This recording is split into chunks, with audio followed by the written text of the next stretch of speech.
All right, we're live at the Hays County Barbecue Big Tex Event Center for Rattler Up with Coach Walsh. I'm your host, CJ and with me alongside me every week is San Marcos High School Athletic Director and Head Football Coach, Coach John Walsh. Walsh, welcome into Rattler Up Week 2. Week 2, good to be here again. Last week was fun. It was fun. We're glad to have you here. We're glad to have everybody live with us. If you're at home watching us on the live stream, I hope you're having a good time. We hope you enjoy the show, but you gotta be here live. Monday nights at 6 o'clock here at Hays County Barbecue. Come in, get your brisket, get your ribs, get your sausage, have a seat, join us in the live studio crowd. So far, live studio crowd, are we enjoying our brisket? Everybody having a good time so far? All right, here we All right, this is the place to be on Monday nights at 6 o'clock here at Hays County. So Rattler Up, this show is all about Rattler Athletics. We're going to this week talk about last week's game, preview the upcoming East Central game, and we're blessed to have some volleyball players with us live in studio so we can talk volleyball with them. We got huge updates, but Coach, I'd love to ask you how your weekend went, but as we know, Labor Day weekend, most of us had the chance to sit back and enjoy an extra day, enjoy some more rest and relaxation, but for the San Marcos High School coaching staff, a 3-day weekend with a Saturday game, well, there wasn't a lot of resting and relaxing, was there? Not too much. We did find a little time to, there's rivers everywhere around here, right? So we did find a little time to hit a river. But there's, when that fall season starts and you're coaching football, volleyball, whatever season you're in, there's definitely a demand to make sure we're ready for the kiddos and we get the best plan in place. So as we're speaking right now, offensively, we started real early this morning because I knew I had this show, but I left the field house and the defense is still in there in the dark trying to figure out East Central. No, it's incredible the work that you guys put in. So how about we take a moment and shout it out to Rattler coaches' wives and husbands, right? Those spouses that are sitting at home while their spouses are out there doing the work. Thank you for your support. We know that that's a big piece of this as well. Well, Coach, we got another exciting show lined up for us this week. As we mentioned, we're going to go back at the Holmes game and see what kind of pieces we learned from that game. We're going to preview our home opener. We're back at home at San Marcos Toyota Rattler Stadium this Friday night against the East Central Hornets. We're going to talk about that game. We've got volleyball in studio, but again, this is the place to be on Monday nights. Join us every Monday night at 6 for Rattler Up here at Hays County Barbecue. But this just in, we got breaking news, Coach. It's like we're a big-time show now. I got breaking news. How about that? Cross-country news? Cross-country news, live from Coach Michael Morris. The cross-country team was at the Hip and Steel Invitational in Lockhart this weekend, and they did a fantastic job. The varsity girls took 6th place overall, led by 2 freshmen, Karina Rodriguez and Alexandria Juarez. Karina set the new course record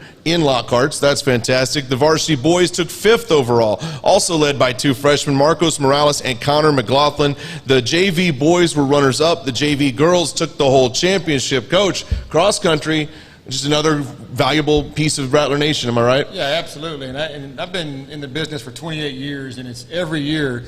I think all our athletes and all our coaches do a good job of putting their time in and putting their effort. But those cross-country kids, year in and year out, and this is no different now, when you're pulling up to school about 6:15 and it's still dark, you have to have your lights on bright because the cross-country kids are already running about in mile number 3. So their commitment to their trade is second to none. And Coach Morris and the program he's got all the way down to elementary school with Coach Jones is really second to none.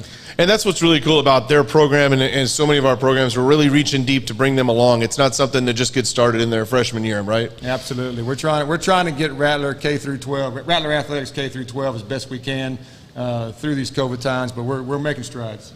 All right, well, we're going to go ahead and get started and go back to this past Saturday night lights, rather than the typical Friday night lights, as the San Marcos High School Rattlers were in San Antonio to take on the Holmes Huskies. So we're going to go back and look at that. Great photo here is our setup by Kule Engelman with WK Ohana Photography, so thank you for her for that graphic.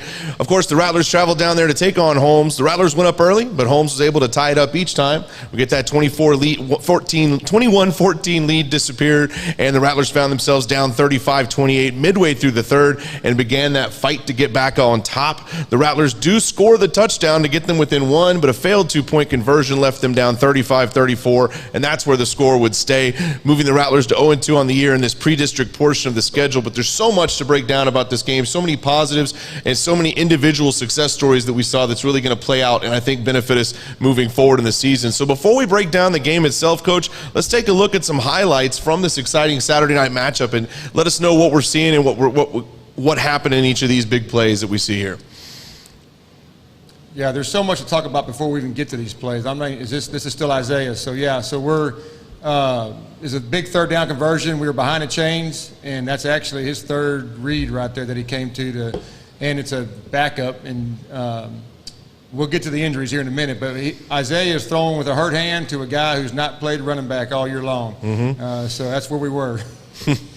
Lots of new for our players Yes. in this particular instance, and they still make it happen with that big completion, lots of yardage gobbled up. So let's take a look at the next clip here. I think we're still with Isaiah here, so we're in the second quarter. Yep, the good thing, our offense is always going to include the quarterback read game and the quarterback run game, and I think right there you see why it's important to us, because Isaiah is 210 pounds and he's got some wheels, so he's, guys are bouncing off of him, and the good thing that they're up front, he was supposed to hit about B-gap in a big hole the way they were aligned, but the line stunt they put on was a good one and should have been dead to rights, but our lineman adjusted and picked it up. You see Big Nick Jones cave his guy down where Isaiah got the break outside. So you got to love when a play is not necessarily going the right way, but our players find a way to make it work, still pick up 15 to 20 yards on a play like that. Let's take a look at the next one here, Coach. Looks like Isaiah's gone. And we'll talk about that here in just a minute.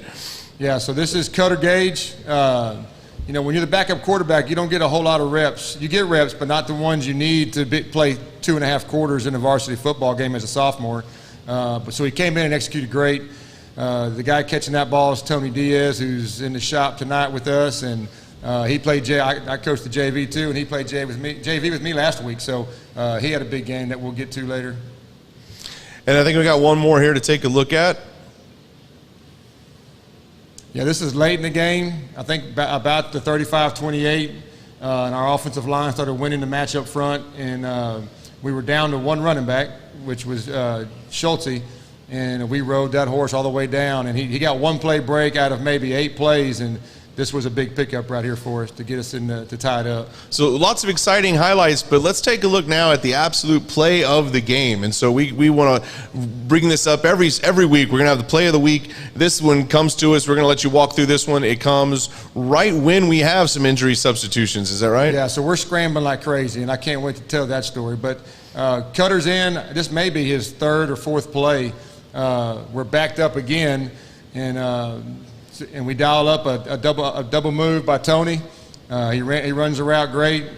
Cutter throws a great ball, and Tony runs it down and finishes it off.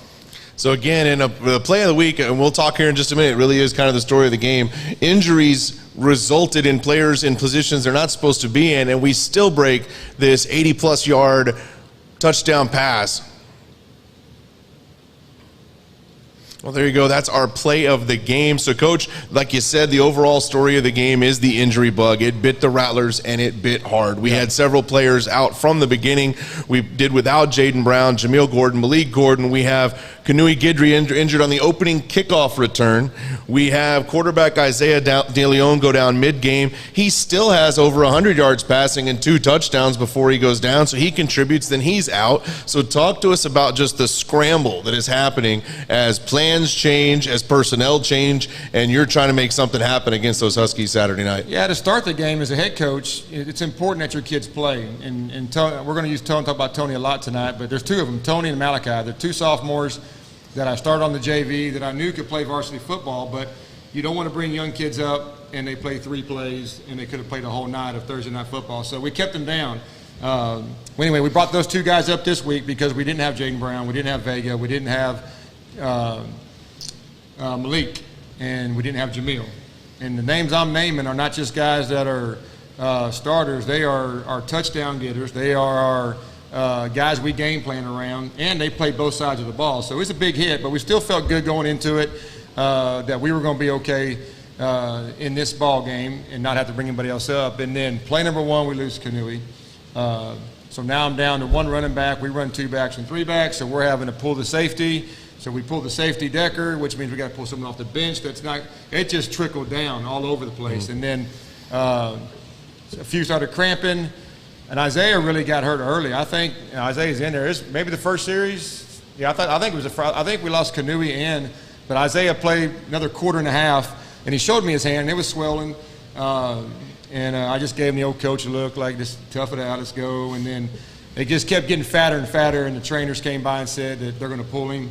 just to be precaution. And the good news is nothing's broke. He'll be back. Excellent.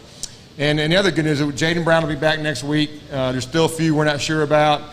We did lose Kanui for a month. He's got a fracture in his leg on the first play.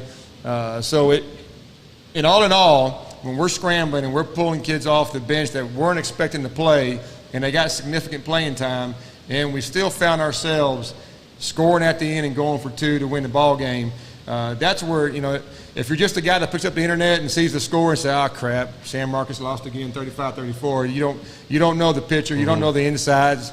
And when we get everybody back and we get healthy, the kids playing now are going to add some great depth to us. And there's no worry at 2601 Rattler Road for us. We don't want to be 0-2.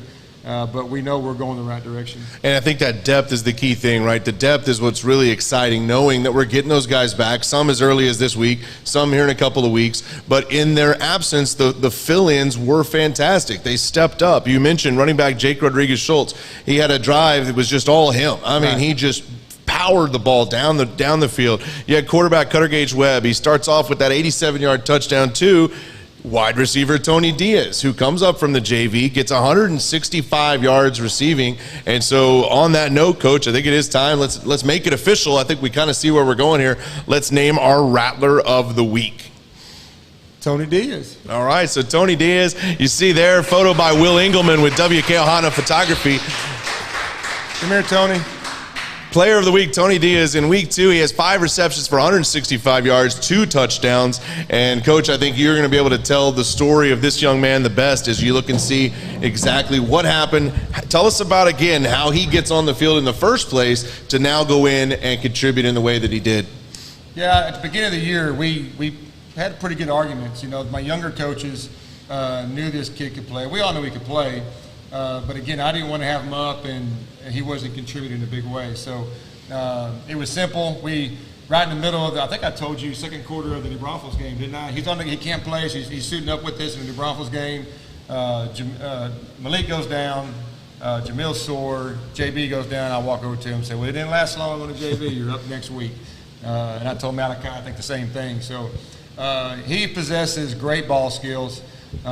He's got what makes Tony great. Talked about Jamil being locked in. He's locked in, and he's just got an IQ. He's got a football IQ.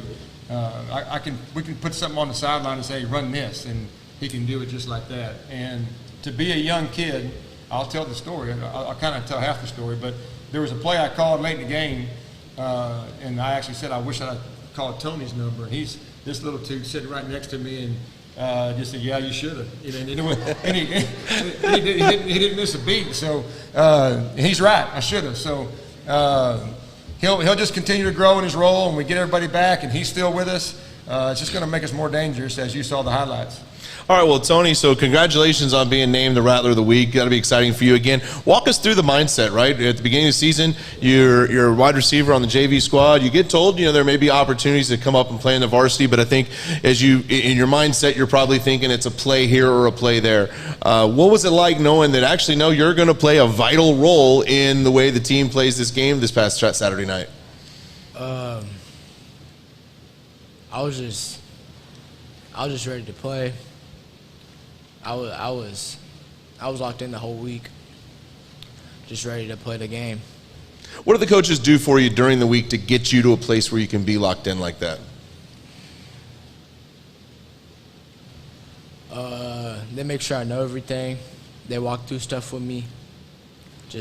They make sure I know what I'm doing. Excellent, excellent. So what are some thoughts as the year progresses now? So we had this great game.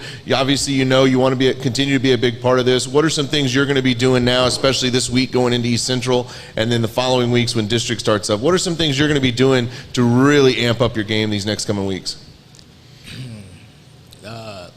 Just like the same thing I did for week 1. Just worked my ass off. God bless you, kid. All right, well, he is going to work hard. That's the point, right? And it's the work that got Tony Diaz named our Rattler of the Week. So, Tony, congratulations again for being the Rattler of the Week. Give it up to him here live at the Hayes Barbecue here on Rattler Up. All right, well, Coach, as the offense was marching that ball down the field at the end there, it's 35-28. They're moving the ball, like we said. Rodriguez Schultz is really chugging it down the field. We get the offsides call, so the ball's on the 1.5-yard line. It starts to really start looking like, hey, this is the time to put this game away. Walk us through the 2-point conversion. We know it didn't end the way we wanted it, but walk us through just the confidence you had in our boys to make a call like that. Yeah, I mean, the golden rule is, and Cutter was playing good, but the golden rule is you don't go to overtime with your backup quarterback. But we felt like we could still, because the offensive line, like you did say, we gave the ball to Schultz quite a bit, but the offensive line had taken control of the game. But Maggie's seen plenty of games. My wife's here. She's seen plenty of games. They probably could have told you we were going to line up in that set. We were going to shift and shift again to make them go off sides to move it up from the 3 to the 1.5. So I told the staff, if they jump off sides, we get it to the 1.5, we're going to punch it in and try to go for 2. If for some reason they didn't give us the call, we were probably going to go to overtime and get some more reps at it. But I wish I'd have called a different play after we got it. I kind of stayed with the same thing that was working. I should have went a little bit either the other direction or up the middle, and I kind of went to the well a little too many times. Well, I think what you mentioned there, I think the key is those reps, right? We understand that this is pre-district. Starting after we have East Central this Friday, our record goes back to 0-0, as you mentioned last week, and we start our district matchup the following week. And so it's about those reps. And do you feel like, despite what the numbers on the scoreboard may have said, that this week's game against Holmes was a net positive for the team in getting ready for district play? Yeah, no question. And I talked to we had a staff meeting at 2 o'clock today, and I got a lot of young coaches that have not been through the building process, have not been through the trials and tribulations it takes to get a program over the hump. And we just got to keep, the only thing you wish you could do, and I said it last week, 2 things, is, you can keep coloring that picture, but until you put some back-to-back wins, the kids are still just, some of the kids, guys like Tony are locked in. I mean, we got a good group of them that believe, all right, we believe these guys, what they're talking about, but until they're still kids, until you put back-to-back wins together, then they start feeling it, and you'll see that momentum as the season goes. So, but we're going to keep painting the picture, and we're going to, the other thing was capturing the fans, right? These kids feed off the fans. So hopefully the home opener, they come out and give us some good energy. All right, we're going to talk about that home opener coming up later in the show tonight on Rattler Up as we take on East Central back at home at Rattler Stadium. But, Coach, before we move on to look at some other sports, we want to play. We got a game last week, and your wife got real mad at me because I think we were worried that there was some controversy about Farmersville. So we're going to take it now to the Odom Challenge.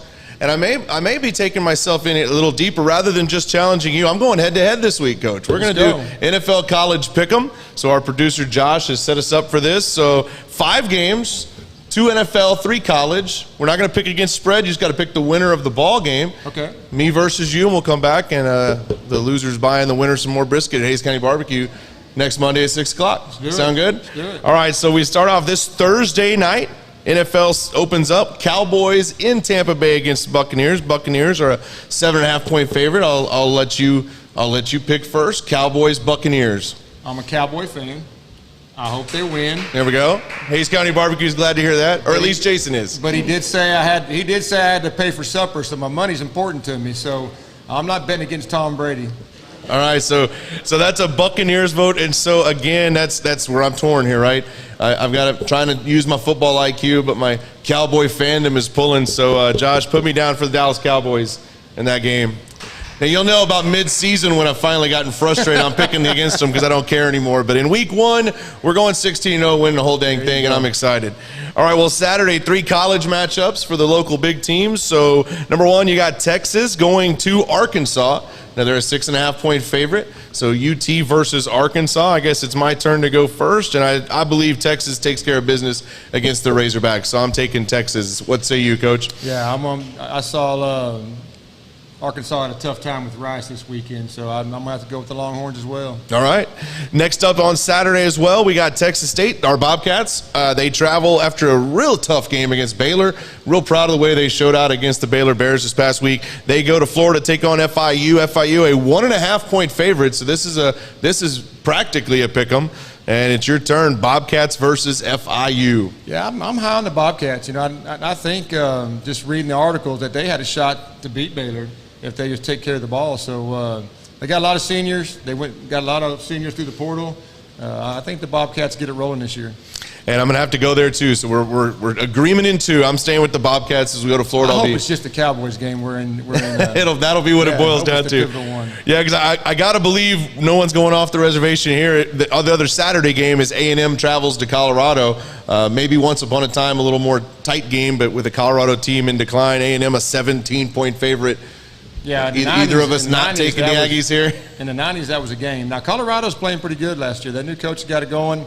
I got 2 ex-players that play for A&M. I'm going with the Aggies. I am too, so we're both going to go Aggies. So there's some room to move here on Sunday as we get back to the NFL. And look at the Texans. They'll be hosting the Jacksonville Jaguars. Jaguars are 3-point favorites. Trevor Lawrence's big NFL debut, so it kind of comes down to what you believe about the preparation and the preseason for Trevor Lawrence. And I forget, I've lost track of him. I guess I'm first here. So Texans, Jaguars, I think I'm going to have to say too much hype. They're going to be ready to go. I like the Jacksonville Jaguars in this game. There was a lot of hype on Peyton Manning. He set a record on interceptions his rookie year. So this guy's not Peyton. So I'm going to stay in Texans. Taking the Texans. All right, so we got two that will make or break us. That is this week's Odom Challenge. Coach, thanks for playing. So we're going to go ahead and take a look now we're going to move along and get back to Rattler Athletics here as we take a look at our Rattlers volleyball team. Now, we talked last week about what an amazing job they've been doing. And again, we have there, you see the team ready to go for 2021. Coach, before we get started and before we bring our guests on this week, we want to take a look at some highlights that were shared by Coach Teo from some recent games and kind of walk us through what the Rattlers have been up to on the volleyball courts. Let's go to a few clips here. So these are from previously in the week. The girls are just getting teamwork together. We're just going to watch the first 3 kind of one right after the other as they show you, and then there's a 4th one that we're going to hang on and probably watch a few times. Lots of ball movement. They know each other. Communication was key, was what Coach Teo was kind of sharing with us when we talked to him before last week's show. And then we'll watch this one back, and then here in just a moment we're going to really stay with a 4th one that I think really kind of epitomizes the program, the girls themselves, and the team that we've developed here. And Coach, that'll be this one. We talked a little bit before the show. Why do we feel like this is the clip that just really shows what Rattler volleyball is all about? Well, I'm a volleyball dad, and I'm glad you're doing most of the talking because I don't know the lingo yet. So, but what I do like about this clip that we talked about is everybody was involved. You know, and the floor's covered. Starts with Kalissa getting it up on a nice pass, and everything's getting fed through Ruby. But you can see we got the front, Emery and Maggie trying to get for block. We're diving. Everybody was involved. Josh in the back dug it up. So if you talk to Teo about his vision for this team, he'll say communication. I get tired of hearing him say communication. He says it so many times, but he says it a lot. And then just the girls' effort, and I think on that play shows communication and effort. Well, and that's the big key there. The fact that they had several points where the point was almost lost, but they were able to hold on. They were able to fight back. And so it was, again, that's why we kind of really selected this clip as the one that really showed. You see the save there, bringing it back in and making it happen. So when we return from break, Coach, we're going to have 4, or well, actually more, I think, members of the San Marcos High School volleyball team with us. We'll do that after this commercial break. Stay with us here on Rattler Up.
All right, well, we are back here at Rattler Up with Coach Walsh, and we are joined by members of the San Marcos High School Volleyball Club, and we're excited to have you here, girls. Why don't you take the mic? I announce you at games. I'm only paid to growl your voices at games. I can't do it here. I'm going to let you introduce yourselves. Pass the mic around and let everybody know who we have with us.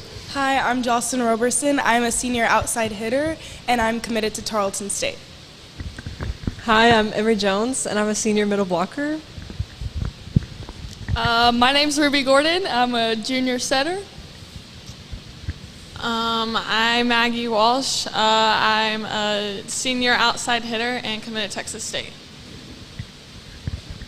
I'm Calista Castro, and I'm the junior libero. I'm Eliana Godina, and I'm a junior Diaz. All right, well, welcome on to Rattler Up, girls. We're excited to have you. As I mentioned, it is, give it up for them here live, A's Barbecue, making some noise for our girls. As I mentioned, I've got the absolute honor of getting to announce those starting lineups each night. It's really exciting to get to be a sliver of a part of what you guys are doing. It's really been exciting. 24-5 is where we finish up at the pre-district portion of our schedule, and it's very similar to what we talked with Coach Walsh earlier. We know that beginning this Friday night, the record is 0-0 this Friday night as we begin district play against Bowie. So I'm going to throw it out there, whoever wants to start this. Before we start talking about what's coming up, talk to us about 24-5. Talk to us about what the work and everything that you've done in the preseason has meant for you and this team. For me personally, last year we didn't get a preseason really. We just kind of like went head on into district. And so coming from this year, just getting the opportunity to get more reps as a team and build like the culture and the family that we have like starting going into district, it's a lot better compared to last year. Yeah, going on with what Ruby said, I think adding on to that, we didn't get a preseason either, so it was more of an excitement to be able to come out and play volleyball and, show our skill level. We've been practicing crazy and throughout the whole summer, starting in July. So it was just getting ready to put our skill on the court and show what we can put out there. And so who could walk us through that? We talked earlier about the hard work that the coaches are doing, but the kids are there with you along the way, and you talk about grinding since July. Somebody walk us through when the season officially starts, when you really starting the work for the 2021 season, and what that's been like and what you've been doing. It really started like in off season, I guess. So that was when Teo was really trying to change the culture and make it more like skilled, basically. And then in the summer, just working in the weight room, and yeah, basically. Excellent.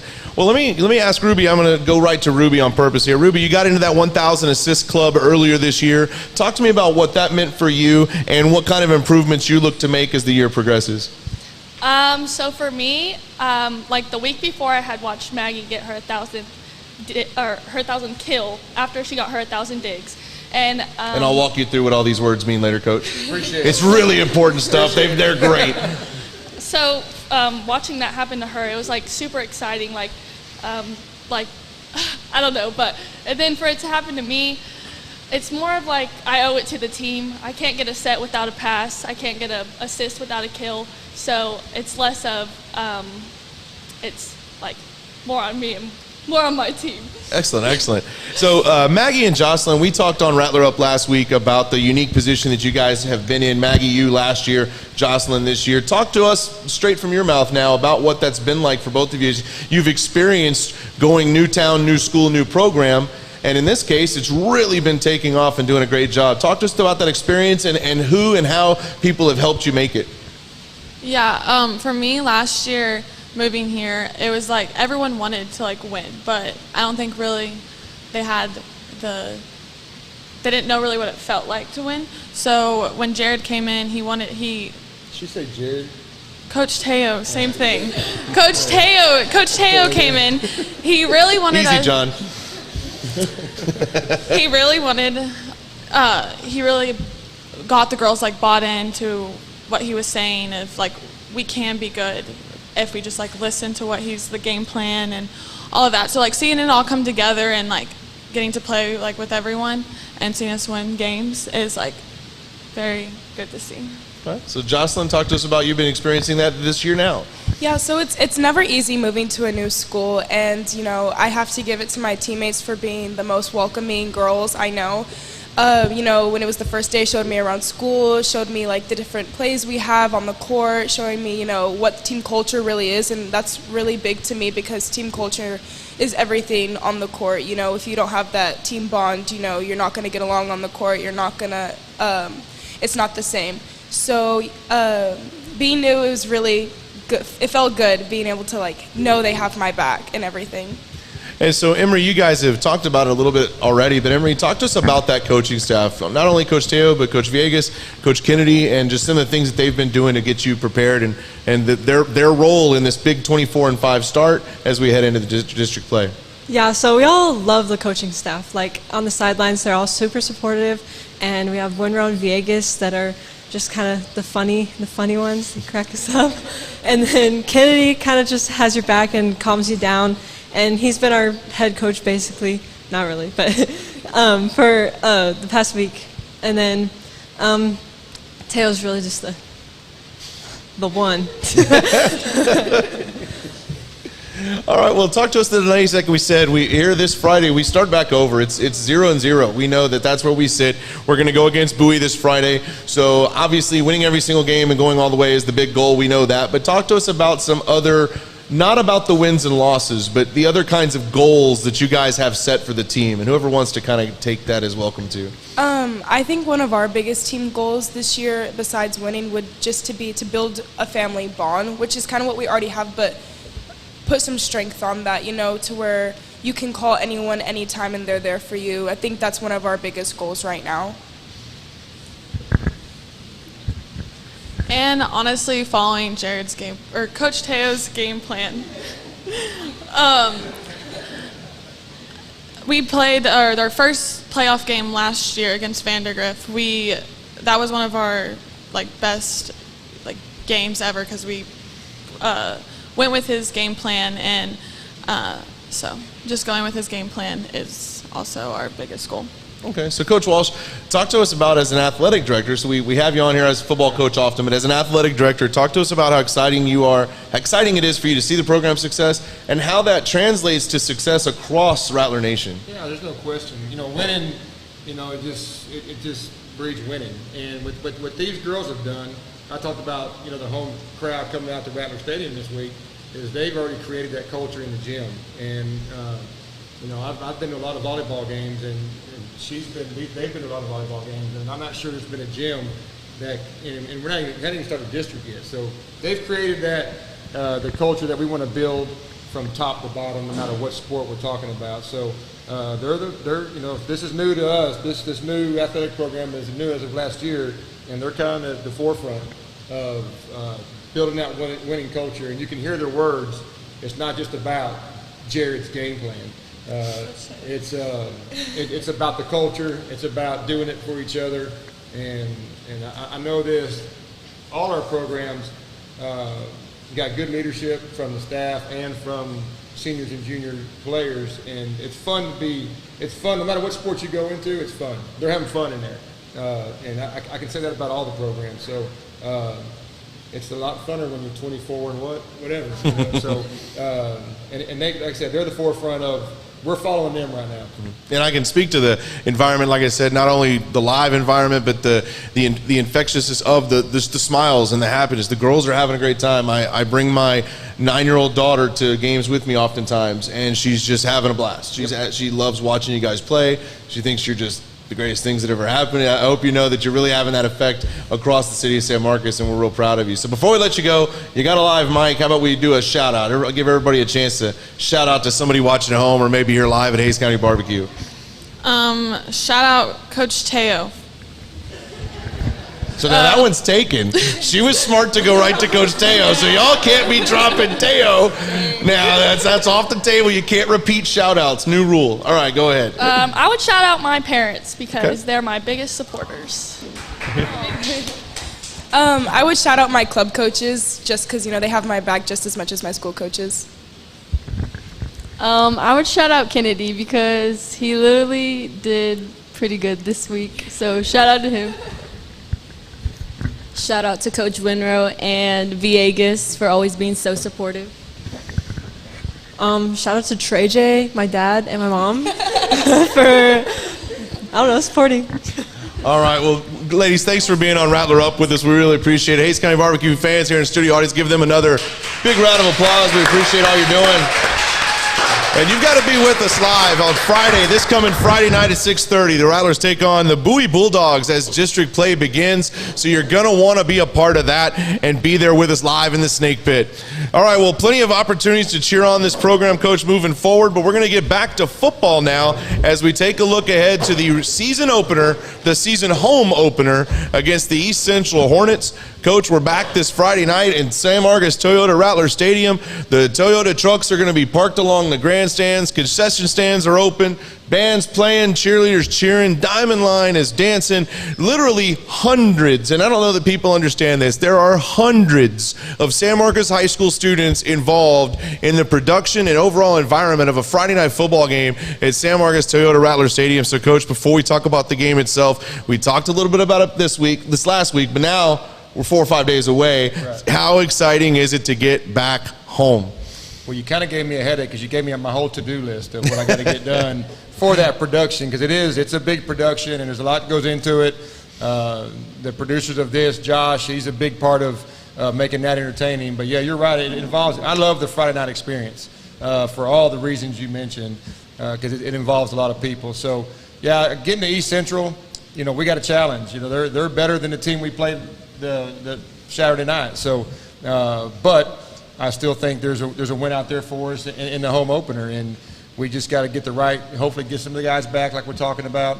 And then you heard Tony say it's we have we have some guys that come talk to our team before the games, and they're close to us, and you can hear the same thing, being locked in, and if they can all get locked in like Tony and Isaiah and Elijah Pearson and Kevin Morales, then we're going to pick up a win. But it's just getting everybody on the same page and getting them healthy, because we got a big challenge. It's going to be an exciting game because they're good, and we're 0-2, but I think both our games have been fun from the start to the finish. We just got to finish it off and get the win. Excellent. Well, let's look at East Central then. We know that they are 2-0 on the season. They had a win over Canyon 34-17, and then this past Friday night they beat Roosevelt in San Antonio 32-20. So you're looking at a team that's put up 30 or more each of their first two games. They've held teams below 20 each of their first two games. So let's go one side of the ball and the other. On offense, knowing a team like East Central has held teams to low scores, what is the offensive side of the ball looking to do? Obviously get players back, but what are some other things that they've got to be focused on, and what are you looking at this week? Yeah, as a head coach that still calls plays, I get excited when I see a team that's held someone to 20 points, because if you're familiar and you've watched our first two games, we're averaging over 30, and we've left so many touchdowns on the field. Just from mental mistakes that we got to get cleaned up. So if we can eliminate about 40% of that, I like the challenge of us having to score against. It's a good defense. They're athletic. They're big up front, and we'll have some work cut out for us. But I like the challenge. All right. On the defensive side of the ball, again, they've been they've been scoring quite a bit on their side, so we're going to have to stop that. They've got a quarterback, Caden Basenko. He's a real pass-run threat. So similar question this week, what do we do to prepare for this particular team on the defensive side of the ball? Yeah, it's real simple for this, watching them. We got to stop that quarterback from running. He's like a big old fullback running the football back there, and he runs through people. We showed a clip of Isaiah. When you get a big guy running downhill, it's 5 yards, and 5 times 2 is 10 at the first down. So we got to get to him before he gets those big old legs going. Okay, excellent. So talk to us a little bit then about we've really been loving on the coaches this week, and they deserve it. So we talked last week. This has been a different one. You mentioned that today is kind of your typical Sunday because the game was just 2 days ago, whereas typically on Monday we're 3 games removed. So walk us through. You mentioned at this point there's defensive coaches up there still working, burning the midnight oil up at the high school right now. And so talk to us a little bit more about the work that your coaching staff is doing in a typical week, but especially this week. Yeah, so a normal week, we bring the kids up after a game on a Saturday. They got treatment at 9 o'clock, 9:30. We have a team meeting with myself, and then we do special teams. And then we give them to Coach Thompson. They get a recovery lift, and then we do some film. We send them home, and we got an outstanding booster club that feeds them like kings after that. So and then they're free. And then coaches, I want to cut them loose by about 12 or 1 o'clock on Saturday too, so they have family time. You can work. You can do our job with your family. You can watch college football. she's seen my setup. You know, I got the college football game on here. I got a computer here and a computer here, and you can still do it. So, and then we don't meet again until Sunday at 2:00. And at 2:00 is when we start putting the game plan in. This week was a little different, obviously, but we started a little bit early this morning with Labor Day. All right. Well, again, we are excited to get back home to San Marcos Toyota Rattler Stadium. And, Coach, it's got to be big for you to get back to a place where we have our home crowd. I want to ask you about a very unique piece of that. If you haven't been out to Rattler Stadium, and shame on you if you haven't, you got to get out there, especially this Friday night. But the stadium is designed in such a way that the track is not a part of the stadium. Right. The varsity track is actually on the field behind the stadium, so the stadium is just the field and the sidelines. The unique part of that is now our cheering section, which is roped off for the students, our student cheering section is literally right there on top of you. So at other fields you go to, even if the students congregate at the 50-yard line, there's a track and a sideline away. Talk to me about the feel and what that's like for the players and the coaches down on the field to have your team's fans right there on top of you like that. Yeah, it's good and bad. I mean, there's a lot of good to it. The energy's there, and when things are going good, that energy's flying through. The bad part is, run the ball, coach. I can hear him, and half the time I listen to him, and he's probably right. Crap. But no, it's really good. When I go to stadiums, we were at a stadium last week, and not to talk about anybody other's architectural plans, but when you got to go 8 lanes. And then there's more field, and then there's the crowds out there. That's just not a fun environment to me. I like them right on top of us. I like it crazy. I like a controlled chaos. All right, and that's exactly what we're asking you, the fans, to do. Controlled chaos this Friday night as we take on the East Central Hornets. Those of you live here at Hays County Barbecue, make sure to join us Friday night. If you're watching at home on the live stream, do the same. And if you're watching at home on the live stream, you need to be here with us next Monday night at 6 o'clock here at Hays County Barbecue in the Big Texas Event Center. Grab the barbecue. And next week, especially, we're going to have Monday Night Football on afterward. We're going to have a great time. But that is going to do it for Rattler Up this week. Next week, we're excited. We're going to break down the East Central game. We're going to look forward to the next game against Lake Travis. We'll talk more volleyball. We'll talk more cross country. It is an exciting time to be a part of Rattler Nation. Coach, are you ready for all the things that are coming up? We're ready. All right. Good week. All right, so join us back here Monday night at 6 o'clock here at Hays County Barbecue for Rattler Up. We'll be here every single Monday night. And again, talk to us about why next week may be the real great time for somebody to make their first visit to be a part of the live studio audience. Yeah, part of this show is designed here to get some Rattler athletic family just hanging out with each other, and not having the Monday night football. It's designed to be here at 6. Do the show, invite different sports, talk about Rattler athletics, and when it's done, keep the TVs on and have a good time and watch some Monday Night Football, at least for a quarter or a half. So we've been pretty low-key on getting people out. We're going to boost that thing out this week and try to get, if you're here, return, have a good time, and then we'll try to get some more here. All right, well, everybody have a good time that was here tonight. All right. So that said, be a part of this live crowd with us next week as we join you again Monday night at 6 o'clock. Thanks to Josh, our producer, for VYPE, our live stream partner. They've done a great job promoting the Rattler Nation out across all the places that they can get our names across. We thanks the live crowd here at Hays County Barbecue for joining us. So for Coach Walsh, I'm CJ Odom, and we'll see you next week here on Rattler Up.